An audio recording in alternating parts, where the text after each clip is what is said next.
Hey folks, hope you're all having a great day today. This is part 3 of the new shop series, specifically focusing on the layout of the tools, the workflow here in the shop, and that's something that I'm really excited to talk about because in my last shop, it was a 20 by 20 shop, garage, and I rearranged it dozens of times, as you guys know, with the goal every single time to increase workflow efficiency. And for the most part, that was true up until the later stages of that shop where I was just trying to be able to work in there because I crammed so many tools in there. So there's some stuff that I didn't like about the last shop, a lot of stuff that I learned that I really like about the last shop.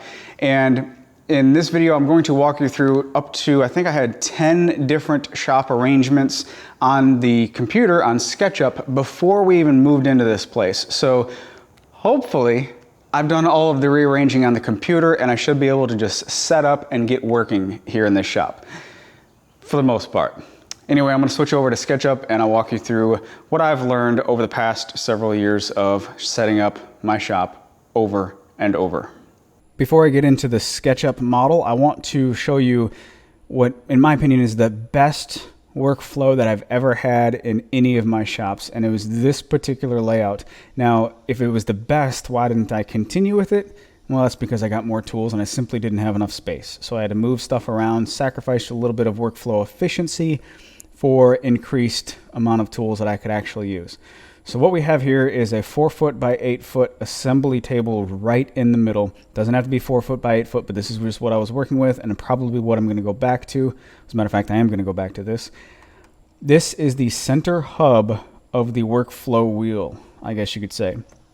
So this is the center area and there's a spoke going out to the table saw, a spoke going out to the jointer, a spoke going out to the planer, to the bandsaw. On my left, or on the left side of the screen right here is the workbench, and behind the camera is the miter saw station. So a lot of people say that the table saw is the heart of the shop because everything that you make for the most part goes through the table saw, and in my opinion that doesn't make it the heart of the shop, it just makes it the most frequently used tool. The heart of the shop should be the work table, the work surface, some horizontal surface that you're working off of, because you never go from the jointer right to the planer, right to the bandsaw, from the table saw to the joint. You never go from machine to machine to machine, especially if you have 5, 6, 7 parts to cut or mill. You always go from a task area, so a ripping area with a table saw, to a horizontal surface to hold your parts, to another work surface, back to a horizontal surface, back and forth. You can't hold 15 parts at once, you know? So this, in my opinion, should be the center hub of the workflow wheel, if that makes sense. So let's switch to the SketchUp model here. This is the old SketchUp model of, or the newest SketchUp model of my last shop. So I didn't update this after I got a few more tools. I got a CNC machine, a bigger bandsaw, drum sander, and I swapped out the planer and jointer for a jointer planer combo. But I'm showing you this because it lets you know that I had a running model of my shop for the longest time, and it's very handy to have because you can save a lot of time in the shop by simply rearranging stuff in SketchUp. Now, a lot of people have asked me, how long did it take me to model everything in here? This looks crazy that you took that much time. Well, most of it I didn't model. I just brought it in from the SketchUp 3D warehouse. You can download these items and scale them to your needs. For example, this bandsaw, I don't think it was originally this size. I instead scaled it to the size of my exact bandsaw. So you can download any table saw you want, really. Press S for scale and scale it to the size you need. It doesn't have to be a 100% accurate representation. It just needs to be the exact size so you know how much space it's going to take up. So that's what I did for all of this. And of course the workbenches and miter saw station, this cart over here, those are items, and this air cleaner cart that I've already previously modeled in SketchUp because I sell plans for those things. So having something that you can actually see on the computer really helps you to optimize space before you ever actually move stuff around. And of course, I went too far and added the garage door too. What I did for the new shop is I took all of this and I imported it into the new shop. And let's go back to the left side over here. And this is where I started. So the new shop, as you can see, is quite large. It's 3 times the amount of space as the old shop. So something that I wanted to actually take advantage of here is the extra space. I wanted to have a little bit of elbow room to move around the tools. That's something that I really haven't had for, well, a long time. But here, this was my start. This is version number 1. What I did is I basically just plopped everything in place, the same exact dust collection miter saw layout. And this was where I had the CNC machine. This is a future router table. Moved some stuff around, did a little bit of light layout work, added a 4-foot by 8-foot assembly table, and put my entire office in here as well. And I called this good for the first iteration. This basically just had all of the items in the shop and some extra stuff that I may or may not ever get. I do have the welder and cart. Yeah, I like this because it did give me a tremendous amount of space that's open here in the middle. This open space is actually more than my last shop altogether. So it was cool to have open space to unload a trailer or whatever, but it kind of defeats the purpose of having this space if you're in here working, bumping your elbows all over everything because you don't have a lot of space to move around. So I didn't like that. I didn't like the fact that the assembly table is not in the middle of the workflow wheel, as I'm going to continue to call it. And I didn't like the fact that there's some type of vertical object, this dust collection drop as well as the bandsaw. I didn't like the fact that these two are near the miter saw station. Some of you may recall that I did have a drop, dust collection drop in my shop, and it wasn't long before I changed it. So right when I got the big Cyclone dust collector, I did have a drop for the bandsaw and I think the planer, and I got rid of that so quick because moving really long boards onto the miter saw station is really annoying if there's some big vertical item near it. So I don't like that aspect of this layout. I do like the fact that my office is all in here, and nothing too major about this layout. So let's go to the next one, skip a few versions, and we're up to version 6. Again, I still have enough room to park a trailer in here if needed. It'll be really close, but I can if needed. That, again, just doesn't really make much sense because that is going to happen so infrequently to justify having this much space open for the trailer. So that's kind of silly. I do like the fact that there is no vertical item between the materials to the miter saw station and to the table saw. But once again, I never go right from here to the saws. I always go to the assembly table. So I got to go back and forth. This is, again, not the center of the workflow wheel. There's not much improvement over here. I added a dust collection closet because one of my biggest concerns was moving in and annoying the neighbors who are already established and living into this community. So I modeled up a closet that will be soundproof to put the dust collector and designating some area for a large air compressor in the future. That sounds all fine and dandy, but then I got to thinking, well, I'll hold off on the closet until I ask the neighbors and figure out if this is even an issue at all or if the noise bothers me at all. If it doesn't, then I'm leaning towards not actually making this closet, but it's the space is allocated if needed. Then I got to thinking, well, I don't remember the last time I needed a lot of compressed air at all. Like I've got a little quiet, small air compressor that handles all of my needs. So why am I even designating this much space to an air compressor that I will likely never get? So that's a little pointless. I don't like the fact that there's only like 6 feet of room in between the blade and the miter saw station over here for the bandsaw, but that's on a mobile base. I can move it over here if needed, which again sounds pointless. Why do I have to move a tool if I've got all of this space to actually set it up properly to begin with? So a little bit better, but not quite where I want it to be as far as the layout goes. And again, my CNC machine, I also want to access all 4 sides of this relatively easily for maintenance purposes. Version 6, better, but not great. Version 8, we start to get a little bit better. The assembly table comes in between all of the workstations, but there's a little bit of a distance in between here and here. If I'm cutting a bunch of pieces on the miter saw station, there's about 6 feet of distance. I'd like that to be, well, you see these dotted lines. That's something that I modeled into the assembly table itself, that's 32 inches, which in my opinion is perfect.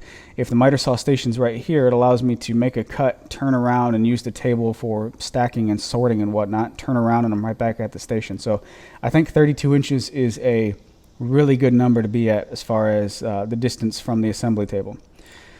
So a little bit far. I get a little bit more in feed for the bandsaw. Still don't have easy access to all four sides of the bandsaw. The table saw is on its own dedicated outfeed table, all this stuff. I lose my access, a lot of my access to the, the router table that I put in the wing over here. And then going from the plywood cart all the way to the table saw, that's quite a bit of a distance, as well as, I don't know where I was going with that. So better, but not great. And then also the dust collection run is much longer, so there's an increased cost there. It could be better. We skip ahead to version 9, and the assembly table gets closer. I still don't solve the issue with the CNC machine. Still have a lot of space allocated to the dust collector in this closet, which isn't really necessary. Better, but not quite there. And then finally, I get to version 10. I've got a lot of stuff going on here, so let me turn off the... actually, let's just go to version 10 really quick. My scene I already have. All right, so let me turn off the loft and the trusses, and let's hide these two items because they're floating in space. So what I have here is a smaller closet if I end up going with a closet for the dust collector, just enough for the dust collector. I have the assembly table pretty close to all the stations all the way around it, which is nice. I have the largest table saw I could imagine in this space being modeled here. I don't plan on getting a sliding table saw, but this gives me a representation of anything, of the possibilities of the future, right? So I've got enough space for a sliding saw. The plywood cart down here, it's on casters now, so it can be moved in front of each one of these doors, doesn't really matter, or moved right there. That's a mobile item, not that big of a deal. And I've got some tool clusters going on with the table saw and the drum sander or air cleaner cart.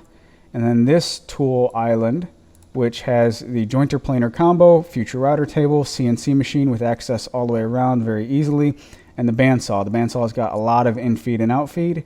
The miter saw station is in a good orientation in relation to the assembly table as well as the lumber. The hand tools over here, that's fine. There's nothing in the way there. And I've got all this extra space over here because plan C. All right, so I've got plan A, B, and C as far as this final layout. Plan A was to keep the, let me bring all this other stuff back.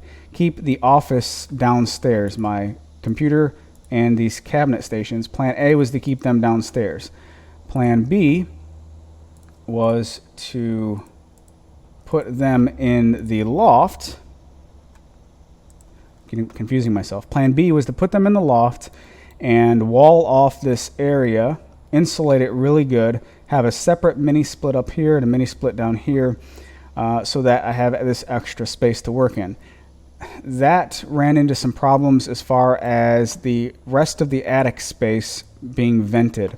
So if this is walled off, insulated, all that good stuff, then I have to vent this attic space, which I have to regardless, had to regardless. And that means the only scenario, because the high side of the loft, of the attic space, is opposite of the loft, I have to have the exhaust on the front of the building and have one or two intake vents on the backside to vent the attic.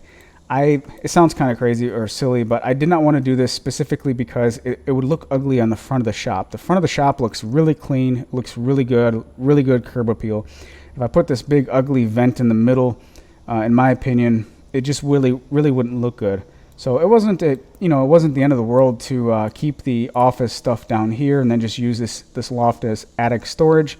So I went from plan A to plan B back to plan A of keeping these down on the ground level. Well, the internet is it's a good thing and can be a bad thing at the same time. So most often you get a lot of, you should do this, you should do that, you should do this, you should do that. A lot of opinions and suggestions that you don't ask for, which sometimes is annoying. But in this case, it was really beneficial because something I didn't think of that a lot of you did, which makes a lot of sense, is to take down all of the ceiling panels completely, spray foam the roof rafters and the gable ends, and leave this with one open floor space with exposed trusses.